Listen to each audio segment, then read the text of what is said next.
हे बघा मी आज काय आणलंय. हे बघा काय आणलंय मी आज, तुम्हाला दाखवते. हे बघा वजडी आणली. हे फेर आहे आणि हे बघा फेपसा. हे सगळं वजडी आणले बघा. चक्का आणलंय, मटण आणलंय. हे बघा मटण आणि ही वजडी. कापल्यावर करायची. छान आहे का मटण? बघा मस्त. हे बघा आता ही वजडीमध्ये ना मी कांदा टाकणार आहे. ही माझी वेगळी पद्धत आहे काय. आणि ज्वारीचं पीठ आणि हे मीठ, हे सगळं टाकून असं जोरात चोळायचं. आणि हे जे आहे ना, ही चरबी आहे आणि हे फोपीस आहे. ह्याला आहे ना पीठ वगैरे काही लावायचं नाही, कांदा पण टाकायचा नाही. कारण आहे ना ही चरबी आहे. पीठ लावलं की याचं सर्वात तेलकटपणा निघून जाईल. म्हणून ह्याला पीठ, मीठ आणि कांदा सगळं मिक्स केलेलं आहे. तर ह्याला आहे ना चांगलं असं थोडा वेळ जोर देऊन चोळायचं. आणि चोळल्यानंतर छान मस्त नळाखाली धुवून घ्यायचं. हे बघा सगळं धुतलं स्वच्छ आणि चाळणीमध्ये ठेवायचं, म्हणजे पाणी सगळं नितळून जातं. हे बघा ही माझी मोठी बहीण आहे. आम्ही दोघी जणी मार्केटला गेलो होतो. काही वजडी आणली, मटण आणलं. आता मी ह्याच्यात काय काय टाकते बघा. मीठ टाकते. हे बघा मीठ टाकते. आणि हे आलं, लसूण आणि कोथिंबीर ह्याची पेस्ट आहे, हे थोडंसं टाकते. आणि हे खोबरं आहे, फक्त खोबरं बस. एवढं टाकून आता कांदा टाकून मी शिजायला ठेवणार आहे. माझी बहीण टमाटा कापते, खूप मदत केली तिने सकाळपासून मला. बघा कुकर ठेवला, तेल टाकते.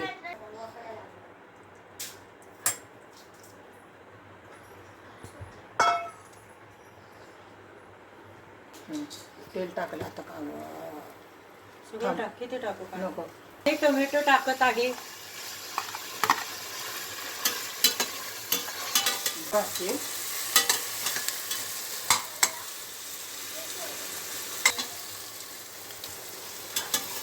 वजडी सगळं स्वच्छ धुतलेली.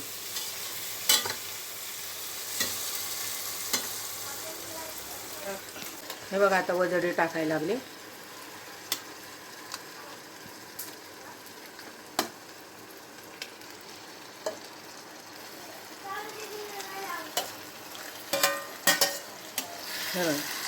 चांगली वर खाली केली, छान वर खाली केली. छानपैकी वर खाली शिजायला ठेवणार आहे आता. त्याला पाणी खूप सुटतं बरं का, थोडंसंच पाणी टाकायचं.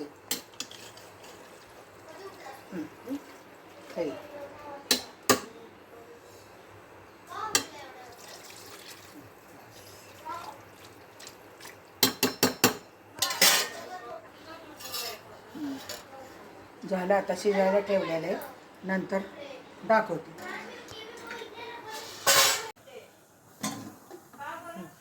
हे बघा छान शिजले. हे बघा आता सुकं बनवणार.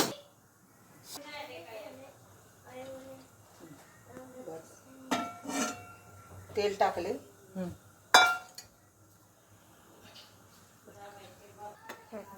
हे बघा कोथिंबीर, हे खोबरं आणि मसाला. आता हे सुक्कं बनवणार आहे.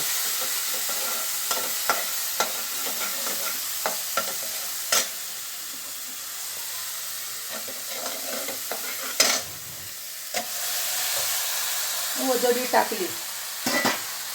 हे बघा सुक्कं.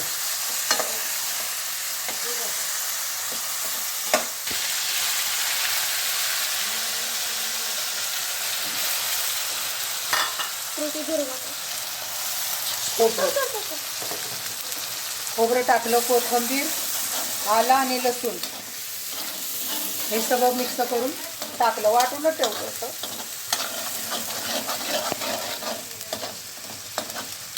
हे आमची फ्रुटी आहे बघा. हॅलो. हिरा. काय? हा.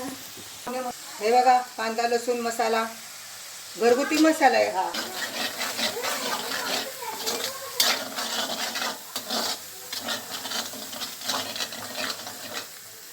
तेल सुटेपर्यंत भाजायचा मसाला.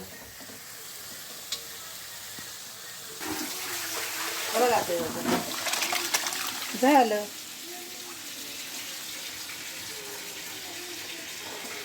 कसे भन्नाट एक नंबर. आज बघा 2 भाकरी जातील. काय असं हे माझ्या पद्धतीने बनवलेले.